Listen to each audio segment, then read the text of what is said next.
गुरुब्रह्मा गुरुविष्णु गुरुदेव महेश्वर गुरुरेव परं ब्रह्मं तस्मै श्री गुरुवे नमः। अखण्डमण्डलाकारं व्याप्तयेनं चराचरं तत्पदं दर्शितं येनं तस्मै श्री गुरुवे नमः। तस्मै श्री गुरुवे नमः। तस्मै श्री गुरुवे नमः। ओम नमः शिवाय। ओम नमः शिवाय। ओम नमः शिवाय। ओम नमः शिवाय। ओम नमः शिवाय।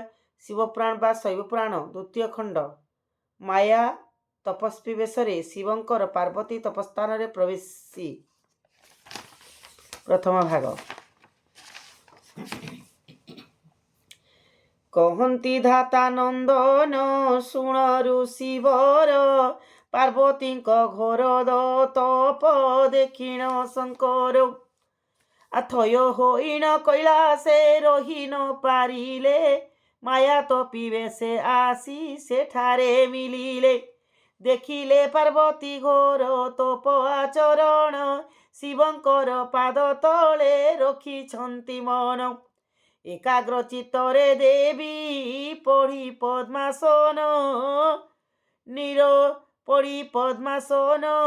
निरोधे करिअछंती मन चैतन्य बाह्य जगतरु देवी हटाइण मन शिव पंचाक्षर मंत्र करती भजन एसन समय माया शिव प्रवेशिण मृदु स्वरे बोइले आग देवी शुण कहा पाई एठाबरे खरा वर्षा सही कठोर तपे निमग्न होइअछ रही ताहांक वचन शुणी पार्वती सधीरे नयन खोली चाहिले तपी को सत्परे देखिले अति दिव्य सुंदर तपस्वी ताहांक सन्निधे उभा होइछंती आसी कटी तटे व्याघ्र छाल ओटे परिधान छालर तौतरी स्कंदे दिशई शोभन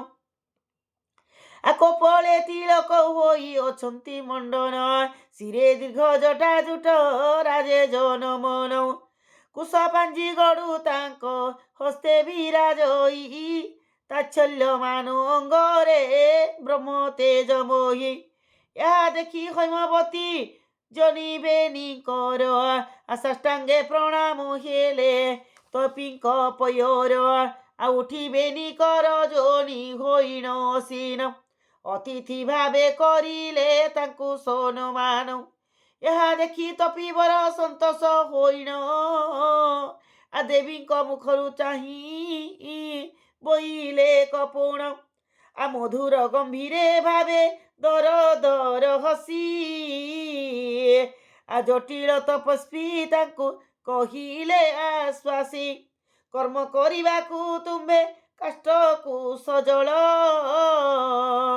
सुलभे मिलई टिकी पत्र पुष्प फल शक्ति अनुरूपे तुम्बे करी टिकी कर टिकी तप ध्यान चिंतु अछ टिकी इष्ट देव रूप যৌবন অবস্থা পরি অছই তুম্ভর আরে কালে করিবা তপনু হইবে ভার মুনি মানে কহিছন্তি বৃদ্ধ বয়সরে তপস্যা করিব যাই অরণ্য ভিতরে বৃদ্ধ কালে প্রাণীঙ্কর ওটে যেউ বেশ তাকিম পাই তুম্বে ধরি অছ নারী সৌ अंगरे विभूति बोली शिरे जटा बांधी घोर बने रहिअछ बकल को पिंधि যৌবন कालरे एहा अंगे दहिबार विचार तो दिशुअछि केड़े ओ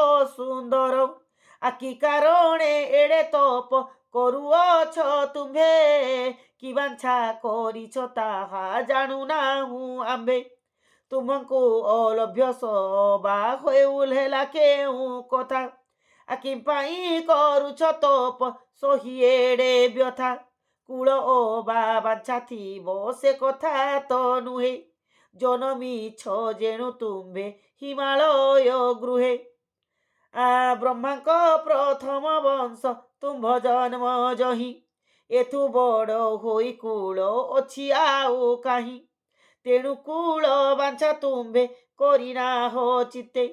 ଏକଥା ବିଚାରି ଆମ୍ଭେ ଜାଣିଲୁ ସାକ୍ଷାତେ।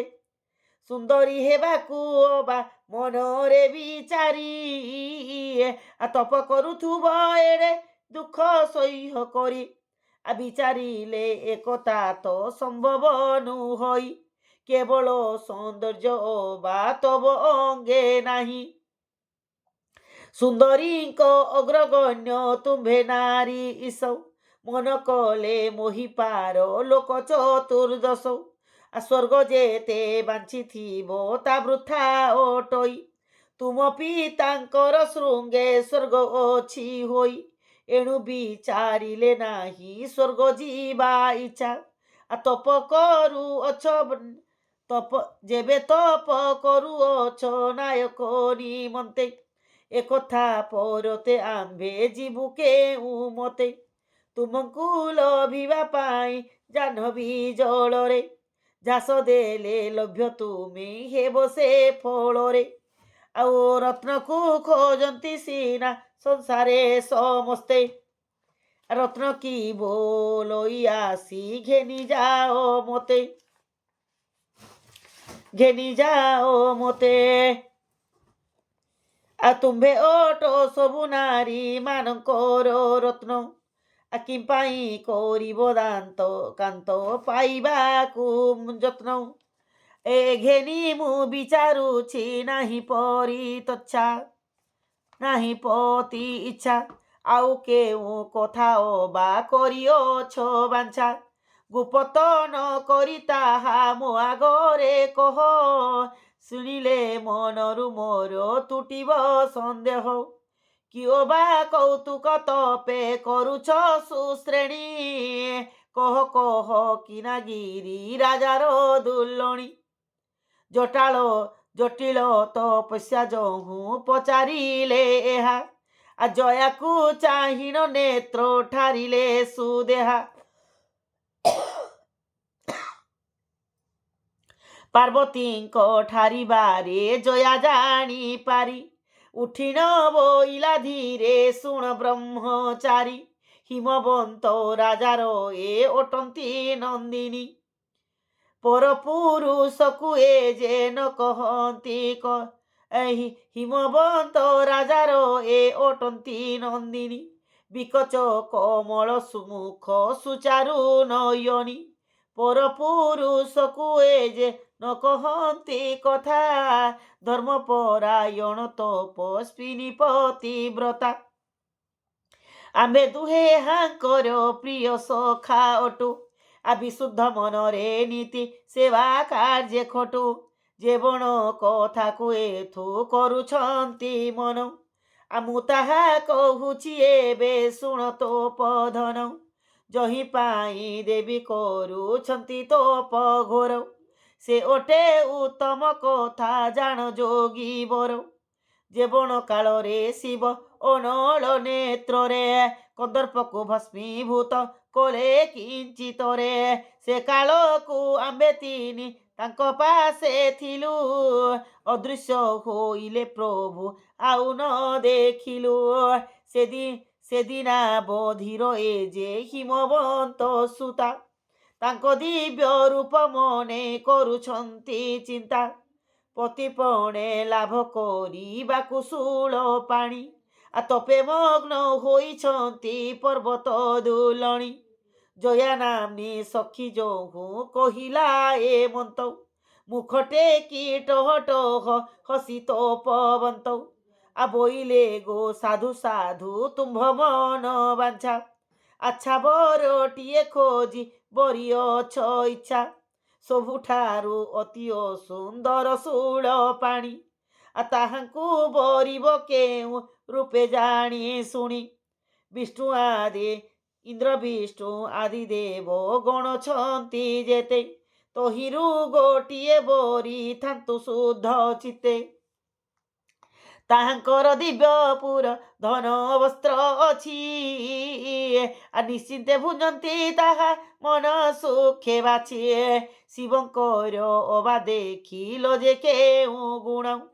শ্মশানে করନ୍ତି সর্বদা সে বিচরণ সর্পরু গুড়াଏ କରିଥାନ୍ତି জটা ভার ବିହର କରନ୍ତି ଯୋଗୀ ରୂପେ ନିରନ୍ତର ତାଙ୍କର ଯେ ରୂପ ଦେଖି ଦକ୍ଷ ପ୍ରଜାପତି ଯଜ୍ଞ କଳସ ସମୟରେ ନ ନେଲେ ନିମନ୍ତ୍ରୀ ତୁମେ କିମ୍ପା ତାଙ୍କୁ ବର ପଣେ ଇଚ୍ଛା କର ମନୁଷ୍ୟଙ୍କ ହାଡ଼ ଯେହୁ କରିଥାନ୍ତି ହାର ଇଚ୍ଛା ହେଲେ ବୁଲନ୍ତି ସେ ଦିଗମ୍ବର ବେଶେ ବେଢ଼ି ରହିଥାନ୍ତି ଭୂତ ଗଣ ଚଉପାଶେ সকল ଡରନ୍ତି ଭୟଙ୍କର ରୂପ ଦେଖି ପାଞ୍ଚ ଗୋଟି ବଦନରେ ତିନି ତିନି ଆଖି ଲଜ୍ଜା ଦୂର କରି ଉଲଗ୍ନ ସେ ହୋଇଥାନ୍ତି କିପରି ତାହାଙ୍କୁ ଇଚ୍ଛା କର ଗୋ ପାର୍ବତୀ ତୁମ୍ଭେ ଧନ୍ୟ ଅଟ ଧନ୍ୟ ଧନ୍ୟ ତୁମ୍ଭ ତପ ନୀତି ବସି ଚିନ୍ତା କରୁଅଛ ଶିବ ରୂପ ବରପଣେ ଯାହା ଚିନ୍ତା କଲ ଦିଗ ବାସ একথা শুনিলে লোকে হেবে উপহাস সংসার ভিতরে যেতে ঘর করিথাନ୍ତି সে লোভিবে আচ্ছা বর বরিলে পার্বতী বিভা কালে থিব তুম্বে দিব্য বেশ হই পাটলে পাটকে পিন্ধিন পাটে উপরাণ দেই ବ୍ୟାଘ୍ରର ଚର୍ମକୁ ପିନ୍ଧି ବସିଥିବେ ହର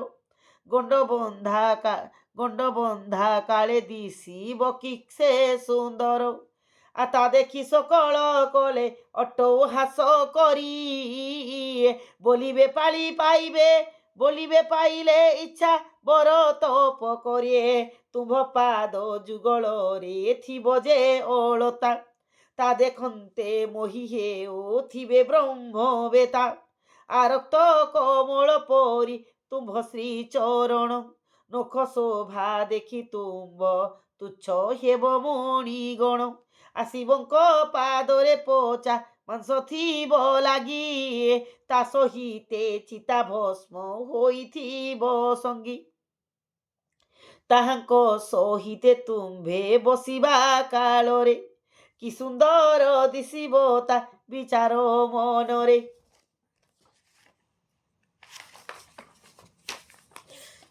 ଅଘଟଣ କଥା ଦେଖି ପୁରବାସୀଙ୍କର ମନ ଦୁଃଖ ଯୋଗେ ପୂଜିବ ଯେ ହାହାକାର ମନ ଦୁଃଖ ଯୋଗ ଉପଜିବ ହାହାକାର ସବୁରି ମନରେ ଉଦେ ହୋଇବାରୁ ଦୁଃଖ ବିବାହ ଉତ୍ସବ କାଳେ ନ ରହିବ ସୁଖ ତୁମ୍ଭେ ମଣ୍ଡି ହୋଇଥିବ ନାନା ଆଭରଣ ନୂପୁର କେନ୍ଦୁର ହାର ବାହୁଟି ନୂପୁର କେୟୁର ହାର ବାହୁଟି କଙ୍କଣ ସର୍ପହାର କଙ୍କଣଙ୍କୁ ଶିବଙ୍କର ଦେଖି ଭୟରେ ସକଳେ ଲୋକେ ବୁଝିଦେବେ ଆଖି ଥୋକାଏ ବୋଲିବେ କେଡ଼େ ସୁଖେ ବଢ଼ିଥିଲା ଆଜିଠାରୁ ସର୍ପଙ୍କର ମୁଖରେ ପଡ଼ିଲା ଏ ସକଳ କଥା କହି କରି ମନରେ ବିଚାର ଶିବଙ୍କୁ ନ ବରିଆନ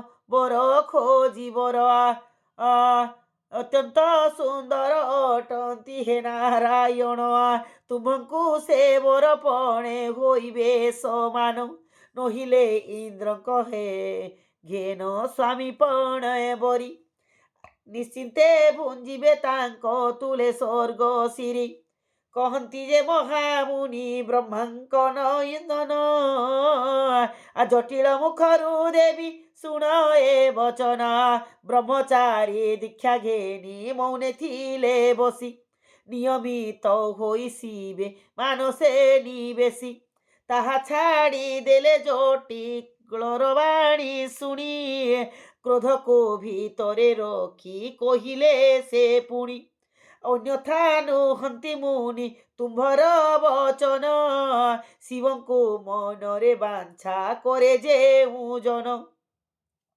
ଇନ୍ଦ୍ରାଦି ଦେବଙ୍କୁ ଅତି ତୁଚ୍ଛ ସେ ମତାଇ ତେଣୁ ତୁମ୍ଭେ କହିବାର ଉଚିତ ଅଟଇ ଆବର କଥାରେ ତୁମ୍ଭେ କହିଲ ଯଥାର୍ଥ ତୁମ୍ଭର କଥାକୁ ମୁଁ ଯେ ବିଚାରୁଛି ସତ, ଶ୍ମଶାନ ଭୂମିରେ ଶିବ କରନ୍ତି ସଞ୍ଚାର। ଏ କଥା କହିଲ ପରା ତୁମେ ମୁନିବର, ବ୍ରହ୍ମଠାରୁ କୀଟ ଯାଏ ଚରାଚର ଲୋକେ, ମହାପ୍ରଳୟରେ ପଡ଼ି ମରନ୍ତେ ପାବକେ। ସେ କାଳରେ ଏକା ରହିଥାନ୍ତି ତ୍ରିଲୋଚନ, ସକଳ ଜଗତ ହୋଇଥାଏ ତ ଶ୍ମଶାନ। ତହିଁରେ ସେ ପ୍ରଭୁ ଯେଣୁ କରନ୍ତି ସଞ୍ଚାର, ତେଣୁ ମିଥ୍ୟା ନୁହେଁ ତୁମ୍ଭେ କହିବାର ଗିର। ଓମ୍ ନମଃ ଶିବାୟ, ନମଃ ଶିବାୟ, ଓମ୍ ନମଃ ଶିବାୟ।